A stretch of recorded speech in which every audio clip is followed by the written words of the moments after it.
Bismillahirrahmanirrahim. Assalamualaikum warahmatullahi wabarakatuh.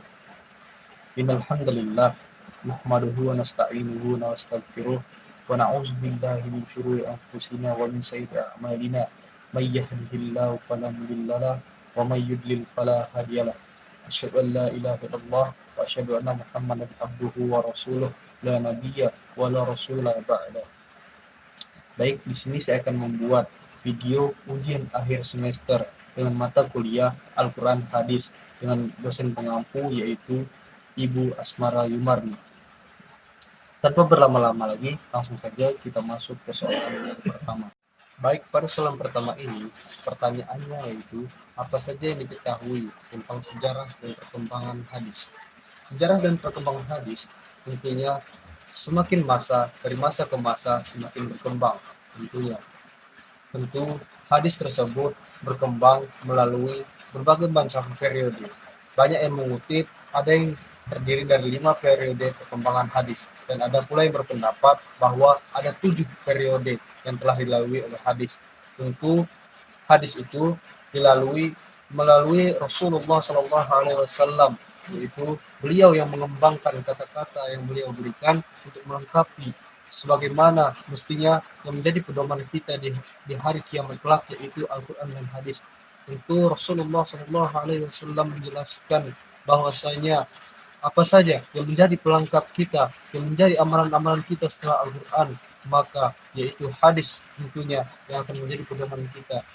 Yaitu hadis tersebutlah yang menjadi perilaku atau kebiasaan sehari-hari yang dilakukan oleh Rasulullah SAW. Dan sejarah perkembangan tersebut tentunya telah mengalami pasang surut tentang perkembangannya, mulai dari masa Rasulullah SAW, yaitu Rasulullah SAW mulai melakukan penghayatan di sana, mulai melakukan pendekatan dalam menyebarkan ilmu hadis, serta hingga zaman sekarang ini banyak para penafsir hadis yang melakukan studi hingga ke pelosok negeri timur, negeri Mekah. Masuk ke soalan kedua, yaitu apa saja yang Anda ketahui tentang teori sanad hadis.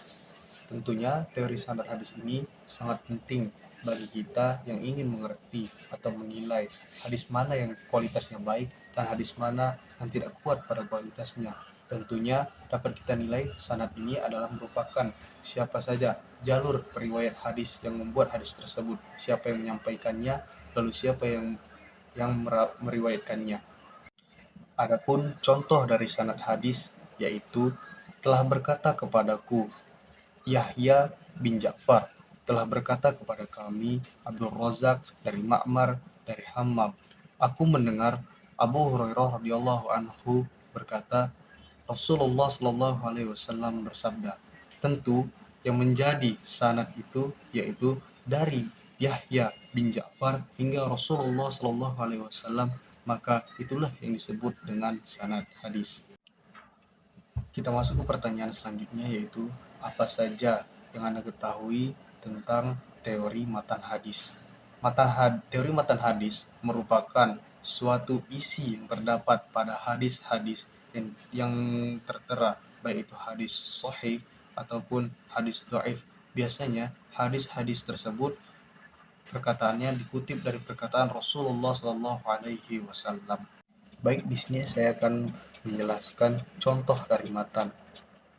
Contohnya yaitu jika seorang istri bersedekah menggunakan hasil harta dari suaminya tanpa perintah dari suaminya, maka suaminya akan mendapatkan pahala darinya separuh. Hal tersebut hadis yang saya kutip yaitu lanjutan dari sanad yang telah saya jelaskan sebelumnya.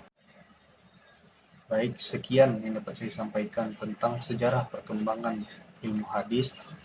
Lalu yang kedua yaitu tentang teori pembahasan dari sanad hadis. Lalu yang ketiga yaitu teori studi tentang matan hadis.